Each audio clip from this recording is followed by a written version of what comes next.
The alien warship tore through the bridge ceiling like paper, and Lieutenant Marcus Blake didn't even flinch. He kept his rifle trained on the Vex commander as debris rained down around them. The princess stood 15 feet away, her crystalline skin glowing with that eerie blue light that meant she was about to unleash another wave of telepathic assault. She'd been offering him everything for the past 3 minutes: immortality, power beyond measure, a fleet of his own, command of entire star systems. He'd said no to all of it. The Vex didn't understand humans. They never did. They thought everyone had a price, that every species could be bought or broken. The princess tilted her head, confusion rippling across her features as another explosion shook the dying station. "Your world burns," she said, her voice like wind chimes in a hurricane. "Your people die. I offer salvation and you refuse. Why?" Marcus kept his aim steady even as the floor buckled beneath his boots. Somewhere below, the reactor was going critical. He had maybe 2 minutes before this whole sector turned into superheated plasma. "Because you're not who I came for," he said. The princess's guards moved forward, their plasma lances charging with that high-pitched whine that made his teeth ache. 7 of them, all enhanced, all faster and stronger than any baseline human had a right to fight. He'd already killed 9. "Then who?" the princess demanded. Her telepathic pressure increased, trying to drill into his skull, trying to find the answer in his mind. Human brains weren't built like other species. The Vex kept learning that lesson the hard way. What could possibly matter more than your species' survival? Marcus smiled. It wasn't a nice smile. "Her name is Kelly Brennan," he said, "and she's in your detention block." The princess's expression shifted. Understanding. Then something that might have been respect on a face that had never learned how. "The engineer," she said. "The one who destroyed our harvester fleet." "That's the one. She is scheduled for execution in 70 seconds. Then I guess we're both running out of time." Marcus pulled the trigger as the ceiling collapsed completely. The electromagnetic pulse grenade he'd primed behind his back went off half a second later, and every Vex in the room dropped like puppets with cut strings. Their neural implants couldn't handle the feedback.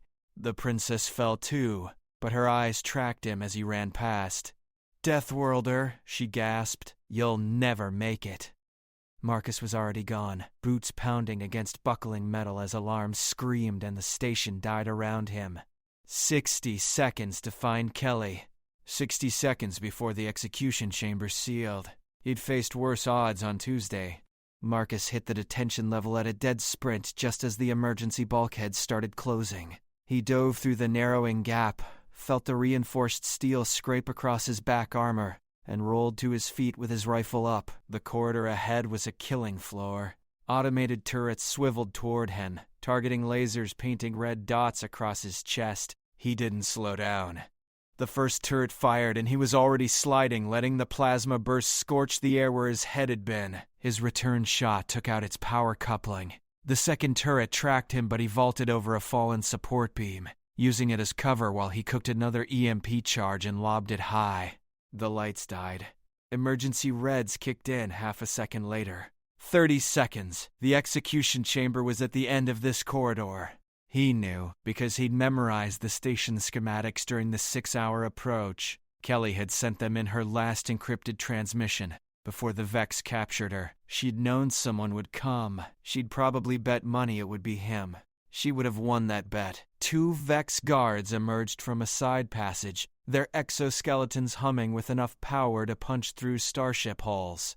Marcus didn't have time for a firefight. He triggered the shaped charge he'd magnetized to the wall during his slide, and kept running as the explosion turned the corridor behind him into a bottleneck of twisted metal. The guards went down in the collapse. 15 seconds. The execution chamber doors were sealed. 3-inch hardened alloy designed to contain antimatter detonations. A small screen beside them showed the interior. Kelly stood in the center, hands bound, surrounded by 6 executioners with plasma rifles already raised. She looked tired, defiant, absolutely unbroken. The countdown display read 12 seconds. Marcus pulled out the device Kelly had designed 3 months ago, back when they'd first started planning raids against Vex infrastructure. She'd called it a universal key. He'd called it cheating, She'd laughed and said that was the most human thing she'd ever heard. He slapped it against the door's control panel. The device screamed as it forced every encryption protocol to cannibalize itself. The door shuddered, started to open, then jammed halfway. Just enough space for someone Marcus's size to squeeze through if they really committed to it. But professional. He committed. The executioner spun toward him as he tumbled into the chamber, but Kelly was already moving. Bound hands or not, she was the most dangerous engineer in human space. She dropped backward, sweeping the legs out from under the nearest executioner, and somehow twisting to catch his rifle between her zip-tied wrists as he fell. Marcus shot 2 more before they could adjust their aim. Kelly snapped the zip tie on the fallen executioner's armor blade and came up firing. She took down another. Marcus got the 4th. The last 2 tried to activate their personal shields, but Kelly's weapon was already cycling to armor-penetrating rounds. The Vex should have confiscated her custom ammunition. Both executioners dropped. 3 seconds on the countdown. "You're late," Kelly said, breathing hard but grinning like she'd just won the best prize at the worst carnival. "Traffic was murder," Marcus replied, already pulling her toward the jammed door. They squeezed through together, just as the execution chamber's antimatter failsafe triggered. The blast door behind them, the one that had been designed to contain such detonations, held. Barely. The shockwave still threw them 15 feet down the corridor. Marcus rolled to his feet, pulled Kelly up. She had blood running down her temple, but her eyes were clear and sharp. "The princess tried to buy you off, didn't she?" Kelly asked, as they ran toward the emergency pods.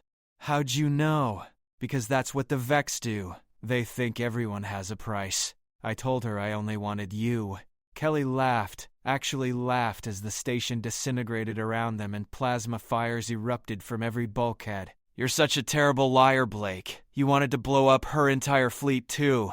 "Well, yeah," Marcus admitted, "but I wanted you first." They reached the pod bay. 1 ship left. A Vex scout vessel, fast and mean.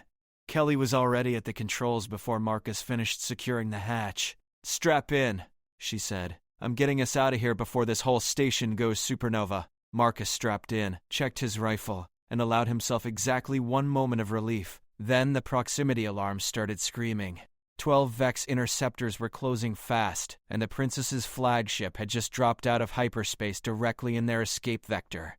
Kelly's grin got wider. "Ready to show them why Earth is a death world?" Marcus chambered a fresh round. "Always." Kelly threw the scout ship into a roll that would have liquefied any Vex pilot, and Marcus felt his ribs compress against the restraints. The first interceptor's plasma volley missed by inches. Kelly didn't return fire. She dove straight down relative to the station's rotational axis, using the exploding superstructure as cover. Debris the size of buildings tumbled past their canopy. "They're hurting us," Marcus said, watching the tactical display. The interceptors weren't trying to destroy them. They were boxing them in, forcing a predictable trajectory. "I know," Kelly said. "The princess wants us alive. She's about to be disappointed."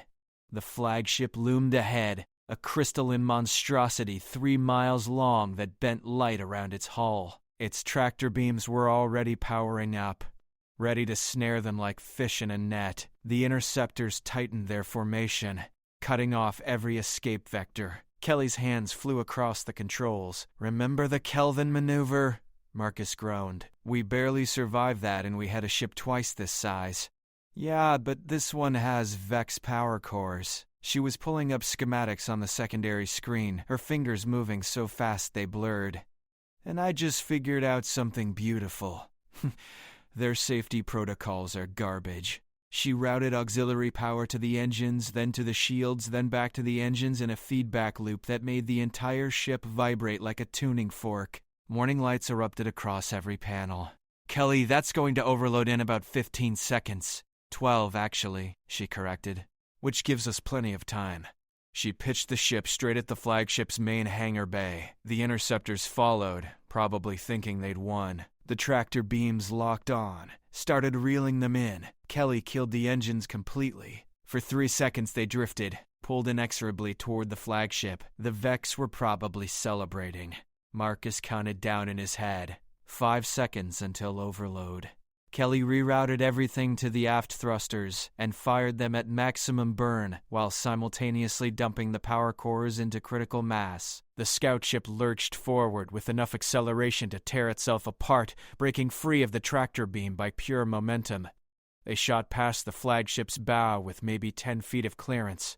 Behind them, the power cores detonated. The explosion caught 3 interceptors and carved a crater into the flagship's primary shield generator. Alarms wailed across Vex command channels, their neat formation dissolving into chaos.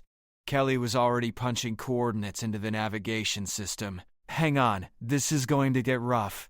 "Rougher than what we just did?" she grinned. "So much rougher." The remaining interceptors regrouped fast, coming at them from multiple vectors. Kelly pushed the stolen ship through maneuvers that violated at least 6 laws of physics. She skimmed the upper atmosphere of a nearby gas giant, using the gravity well to slingshot them toward the system's asteroid belt. Plasma bolts turned space into a light show.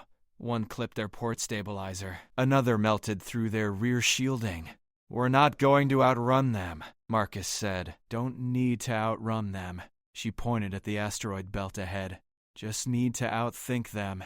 She dove into the belt at speeds that made their hull scream. Asteroids the size of mountains tumbled past. The interceptors followed, but they were bigger, less maneuverable. One clipped a spinning rock and exploded. Another tried to match Kelly's trajectory and got crushed between 2 colliding asteroids. 7 left. Kelly navigated the belt like she'd been born in zero gravity, threading gaps that shouldn't have existed. Marcus spotted what she was doing half a second before she did it. There, ahead, a cluster of asteroids in perfect alignment. "You're insane," he said. "You say the sweetest things." She flew straight at the cluster, then cut all power and let momentum carry them through a gap barely wider than their ship. The interceptors tried to follow. Their AI targeting systems calculated the angle, the trajectory, the velocity. They didn't calculate that Kelly had been running those same calculations 3 moves ahead. The asteroids collided behind them like a closing fist, pulverizing 4 interceptors into scrap metal. 3 interceptors left, and they'd learned. They spread out, taking different vectors through the belt. Smart, coordinated, exactly what Kelly needed them to do. "Marcus, I need you on the rear turret," she said. He was already unstrapping, moving to the gunner's position. The controls were Vex design, but weapons were weapons. He figured it out in seconds. Kelly lined up her shot perfectly. 1 interceptor, coming in fast on their 6. Marcus waited until it committed to its attack run, then fired everything the turret had. The interceptor's shields held, but it had to break off, veering straight into the path of one of its partners. They collided in a spectacular fireball. 1 interceptor left, and it was piloted by someone good. It matched Kelly move for move, staying just outside weapon range, waiting for them to make a mistake. "We've got maybe 2 minutes of fuel left," Kelly said, "and hyperspace is still jammed." Marcus checked his tactical readout. The flagship was closing in again, and this time it had support. Destroyers were jumping in system, cutting off their escape routes. "So what's the plan?" he asked. Kelly's smile was pure calculated chaos. "We're going to do something incredibly stupid. My favorite kind of plan." She pointed at a massive asteroid dead ahead. One that sensors showed was hollow. An old mining operation, abandoned decades ago. "We're going inside that. Then we're making the Vex think we didn't." Kelly killed their engine signature and coasted into the hollow asteroid on emergency thrusters alone. The interior was a maze of abandoned mining tunnels, some barely wide enough for their ship. She threaded through them in complete darkness, navigating by sensor echo alone. Behind them, she'd left a debris trail and a false engine signature, programmed to drift toward the system's outer planets. The last interceptor took the bait and vanished into the black. Marcus exhaled. They had maybe 10 minutes before the Vax realized they'd been fooled. "Start working on the hyperspace jam," Kelly said, already pulling up the ship's communication systems. "I need to send a message." "To who?" "We're 3 systems from the nearest human outpost. To Captain Holland on the Defiant. They were running dark ops. 2 systems over. If they got my distress beacon, they're already moving." Marcus accessed the ship's engineering console and immediately wished he hadn't. The Vex had locked down hyperspace with a quantum field generator, something that required a capital ship's power output to maintain. Breaking through would need either a massive energy surge or incredibly precise interference. They had neither. "The jam's coming from the flagship," he said. "We'd need to get within half a click and upload a virus directly to their quantum core, so we get close. Kelly, that ship has enough firepower to glass a planet. We're in a stolen scout vessel, held together by spite and optimism." She looked at him with those sharp green eyes that had gotten them both into and out of more trouble than he could count. "You have a better idea?" He didn't, and they both knew it. Kelly's comm console chimed. Encrypted response. Human encryption. The Defiant had received her message and was inbound. ETA 40 minutes. "They won't get here in time," Marcus said, watching the tactical display. The Vex fleet was spreading out, beginning a systematic grid search of the asteroid belt. They had maybe 5 minutes before scanners swept their position, then we buy them time. Kelly was already plotting a course through the asteroid's tunnel network. There's a vent shaft on the far side that opens near the flagship's debris field. We come out there, they'll think we've been hiding in wreckage. And then you do what you do best. She pulled up the schematic she'd been studying. The flagship's quantum core is here, behind 80 feet of reinforced hull and 6 layers of shielding. But there's a service conduit that runs from the main hangar to the core. It's too small for Vex, but a human could crawl through it. Marcus studied the layout. The conduit was a death trap. Automated defenses every 20 feet. Environmental hazards. And even if he made it to the core, he'd need to bypass encryption that had taken the Vex 10,000 years to develop. "I can get in," he said. "Question is whether I can get back out." "You will." She said it like it was a fact, not hope. The scanner proximity alarm chirped. Vex ships were closing on their section of the belt. Kelly fired up the engines and shot through the tunnel network. They emerged from the vent shaft into chaos.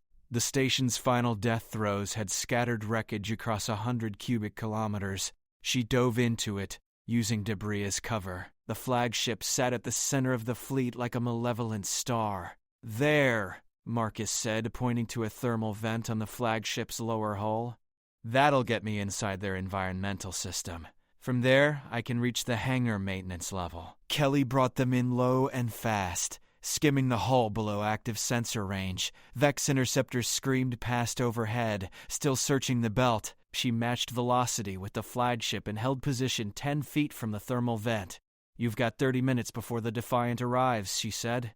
"After that, this whole fleet is going to know humans are here and things get really messy." Marcus checked his gear, rifle, plasma charges, the virus Kelly had coded into a data spike, and the emergency beacon that would signal Kelly to extract him, if he lived that long. "What are you going to do?" he asked. "Lead them on a chase. Make them think we're trying to escape."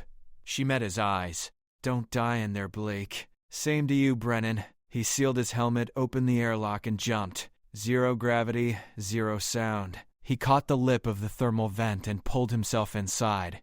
Heat washed over him immediately, enough to cook him alive if his suit's cooling system failed. He crawled deeper into the flagship, following the maintenance conduit toward the core. Behind him, through the hull, he felt the vibration of Kelly's ship peeling away, engines screaming as she drew the fleet's attention. The first automated defense system activated when he was 20 feet in. Laser grid, invisible in normal spectrum. He saw it through his helmet's thermal overlay and froze. The pattern cycled every 4 seconds. He counted it down, then moved.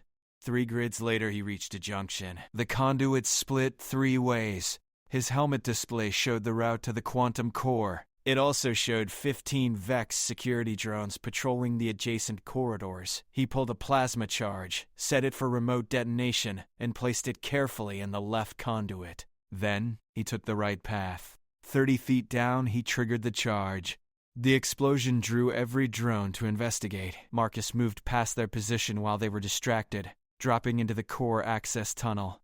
The quantum generator sat behind a transparent barrier, a sphere of contained energy that bent reality around itself. Beautiful. deadly. The heart of the Vex fleet's power. Marcus pulled out the data spike. Alarms erupted throughout the flagship. They'd found him. Marcus jammed the data spike into the quantum core's access port as blast doors slammed shut behind him. Kelly's virus went to work immediately. Lines of code worming through Vex encryption, like acid through tissue. The core's energy output fluctuated, sending power surges through the flagship's entire network. Lights flickered. Gravity generators hiccuped. The Vex didn't like that. Heavy footsteps echoed through the conduit. Combat units moving fast. Marcus pulled his rifle and backed against the core chamber wall. The transparent barrier behind him hummed with enough energy to atomize him if it failed. He had maybe 90 seconds before the virus finished uploading. The first combat unit rounded the corner, and Marcus put 3 rounds through its optical array before it could raise its weapon. The second one was smarter, using its partner's falling body as cover. Marcus dropped low and fired at its leg joints, the weakest point in Vex combat armor. It went down but kept firing. Plasma bolts scorched the walls, superheating metal until it glowed white. Marcus rolled behind a support column as 2 more units entered the corridor. These ones had shields. His rounds sparked off the energy barriers uselessly. 60 seconds. He grabbed a plasma charge from his belt, armed it, and threw it high. The Vex tracked it with their weapons, shields angling upward to intercept. Marcus shot the floor beneath them. The grating gave way, and both units plunged into the maintenance level below. He heard them crash, landing 30 feet down, servos whining as they tried to right themselves. More footsteps. These ones lighter, faster. The Princess's elite guard, their armor humming with personal shield generators that could shrug off anti-tank rounds. 40 seconds. Marcus sprinted deeper into the core chamber, using the machinery as cover. Energy conduits ran everywhere, pulsing with barely contained power. He grabbed one of the smaller conduits and ripped it free. High-voltage plasma sprayed across the floor like liquid lightning. The elite guards hesitated at the edge of the energy stream. Smart. That plasma would melt through their shields in half a second. Not smart enough. Marcus shot the ceiling above them. Coolant pipes ruptured, flash freezing the plasma spray into a crystalline bridge. He crossed it in 3 steps while the guards were still calculating whether it would hold their weight. It wouldn't. 20 seconds. The virus upload hit 80%, and the flagship system started going haywire. Artificial gravity cut out completely. Marcus used the momentum to push off a wall and soar across the chamber, rifle tracking targets as he flew. He took down 2 guards before they adjusted to zero combat. The third managed to clip him with a plasma bolt that left a molten scar across his chest plate. His suit's integrity alarm screamed. 10 seconds. The princess herself emerged from a side corridor, surrounded by her remaining guards. She looked directly at Marcus, with those alien eyes that saw in spectrums humans couldn't comprehend. "You sacrifice yourself for one person," she said, her voice carrying despite the chaos. "Your species is more foolish than we believed." Marcus grinned behind his helmet. "You still don't get it. That's why you're going to lose." The virus hit 100%. Every Vex ship in the system lost hyperspace jamming simultaneously. The quantum core overloaded, sending feedback through the entire fleet's network. Shields failed. Weapon systems rebooted. Navigation went dark. And in the distance, reality tore open as the Defiant and 6 other human warships dropped out of hyperspace with weapons hot. The princess's expression shifted to something that might have been anger. Marcus triggered his emergency beacon. Outside the flagship, Kelly received the signal and punched the engines to maximum. She'd been playing tag with a dozen interceptors, leading them on a chase through the debris field while staying just out of weapons range. Now she turned toward the flagship like a missile. "Come on, Blake," she muttered, hands flying across the controls. "Don't make me come in there after you." Inside the core chamber, Marcus was fighting for every second. The elite guards had adapted to 0G and were closing in. He fired his last plasma charge into the quantum core's containment field. Not enough to breach it, just enough to destabilize it. The core began to pulse erratically, energy arcing between conduits. The entire chamber became a lightning storm of uncontrolled power. The guards retreated. Even the princess pulled back, her survival instincts overriding her desire to capture him. Marcus pushed off toward the thermal vent he'd entered through, moving hand over hand along the maintenance conduits as plasma bolts chased him through the corridors. His suit's breach alarm was constant now. He was losing air. His heads-up display showed 8 minutes of oxygen remaining. He crawled through the vent system, following his entry path in reverse. Behind him, the quantum core's destabilization reached critical levels. The flagship shuddered, metal screaming as containment fields fluctuated. He reached the thermal vent and launched himself into space. Kelly was already there. The scout ship's airlock open and waiting. Marcus grabbed the edge and pulled himself inside just as Vex fighters realized what was happening. The airlock sealed. Kelly accelerated away from the flagship at speeds that made the hull groan. Marcus collapsed on the deck, his suit automatically patching the breach while he gulped down recycled air. "The Defiant?" he gasped. "Engaging the Vex fleet," Kelly called back. "Captain Holland sends his regards and says we owe him a drink. Make it 2 drinks. Behind them, the flagship's quantum core reached Terminal Cascade. The princess was already evacuating, her command ship peeling away from the dying vessel. The core detonated with enough force to vaporize everything within 1,000 kilometers. The shockwave caught them anyway, sending their ship tumbling end over end through space. Kelly wrestled with the controls, finally stabilizing them just as the Defiant's tractor beam locked on and pulled them into the hangar bay. They'd made it. Barely. The Defiant's medical bay was too quiet after everything they'd been through.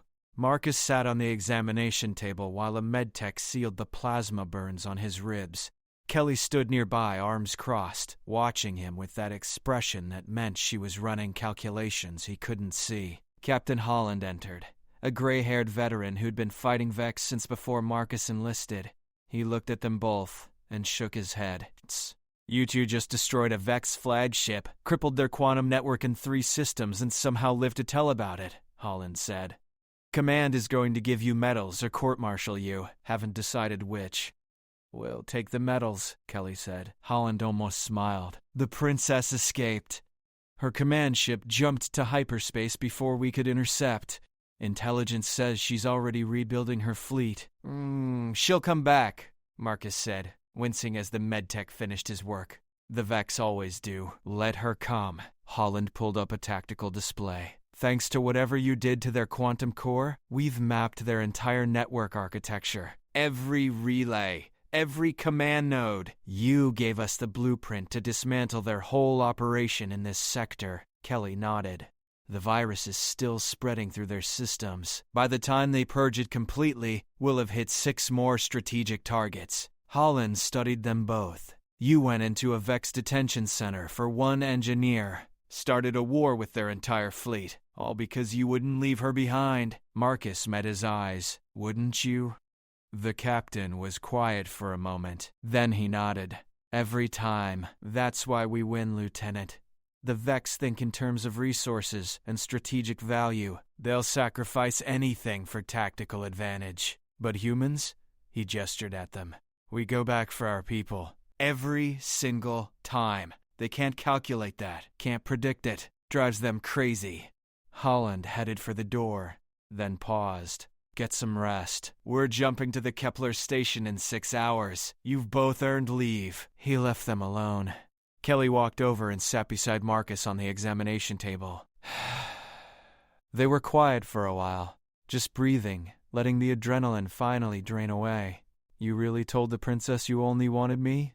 she asked. "Word for word. She offered you everything and you said no. She wasn't offering what I wanted." Kelly smiled.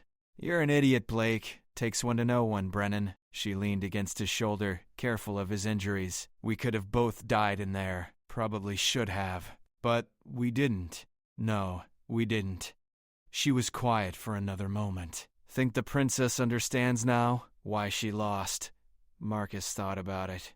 About the princess's confusion when he'd refused her offers. About the Vex certainty that everything could be quantified, calculated, bought or broken. "No," he said. "She'll never understand. That's their weakness. They see humans as just another species to conquer. They don't realize we're from a death world. We evolved fighting everything. Our own planet tried to kill us for millions of years, and we survived anyway. We don't give up. We don't leave our people behind. And we sure as hell don't surrender." Kelly laughed softly. Now who's giving speeches? Learned from the best. Outside the medical bay, the Defiance crew moved with purpose through the corridors. Repairs were underway. Weapons were being reloaded. Intelligence was analyzing the data Kelly's virus had pulled from the Vex network. The war would continue. The Vex would regroup and attack again. There would be more battles, more desperate escapes, more impossible odds. But right now, in this moment, 2 humans from a backwater death world had struck a blow the Vex wouldn't forget. They'd proven once again that humanity's greatest weapon wasn't technology or firepower. It was the simple, stubborn refusal to abandon each other. Marcus and Kelly sat together in comfortable silence as the Defiant prepared to jump to hyperspace, heading home with another victory against an enemy that still didn't understand what they were really fighting. And somewhere in deep space, the princess was learning the hardest lesson the Vex had ever faced. You could offer humans the galaxy, but they